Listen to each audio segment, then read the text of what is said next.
Hi, I'm Tom Scarpello, Revology Cars, and this is car number 355, a 1968 Shelby GT350 Convertible in silver frost metallic with burgundy and ivory Nappa leather interior. Today I'm going to take you on a walk around of this car and we're going to go for a drive. Let's get started.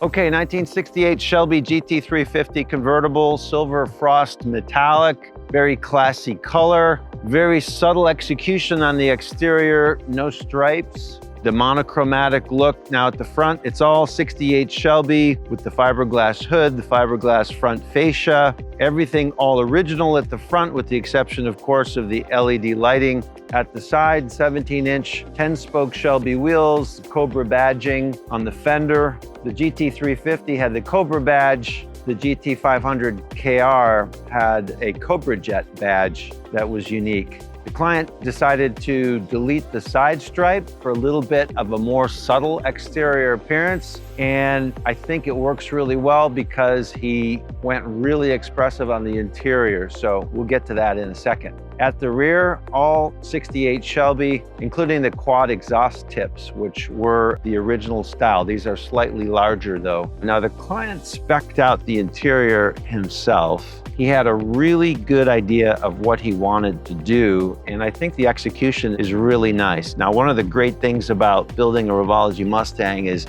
there is this flexibility to configure the interior exactly how you want it because we build the entire interior in-house. We do literally every piece of it, so it's really customizable. Now, in this case, the client chose the burgundy Nappa leather for the dash, for the inserts and the seats, and for the door panels, and for the console. He chose an ivory, so it's a two-tone appearance. And he also went with the perforated leather for the door panels and the seat inserts.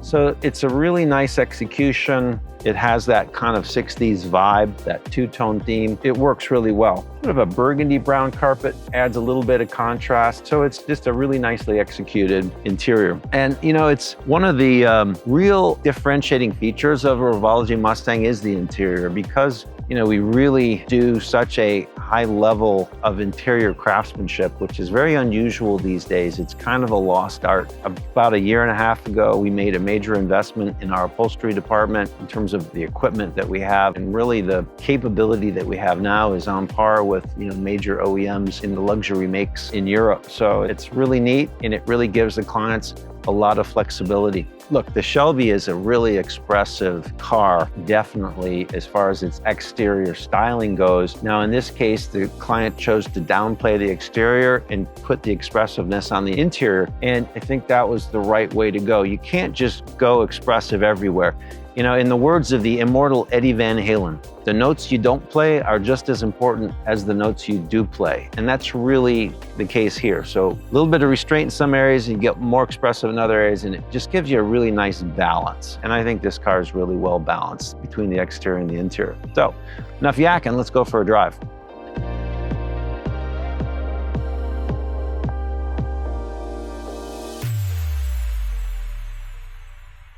All right, we're off.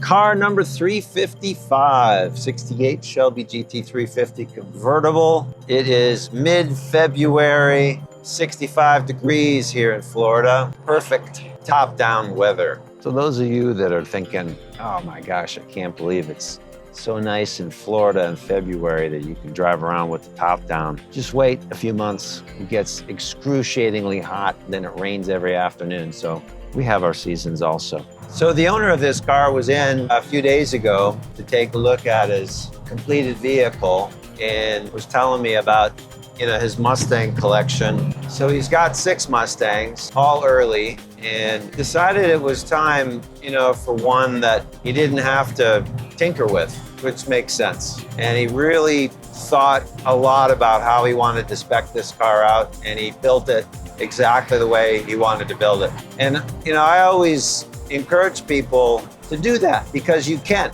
You know, if you buy a new vehicle today, I mean, you basically have to choose the colors and trim that the manufacturer offers. But with a car like this that is handmade, really color and trim is almost unlimited.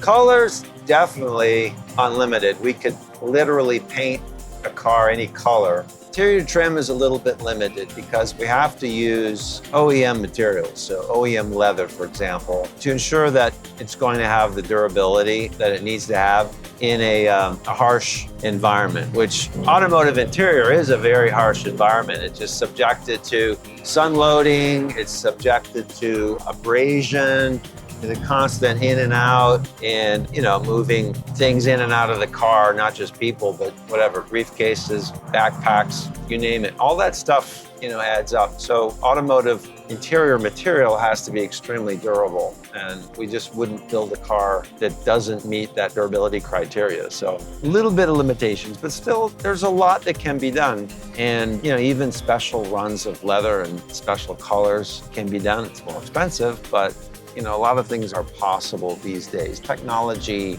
makes it possible to do things now that even 5 or 10 years ago really weren't economically feasible. Having the ability to customize the interior, it's really a neat feature. It allows the client to express him or herself and really create something bespoke and unique. And that's special because, this is definitely an emotional purchase, not really rational, let's face it.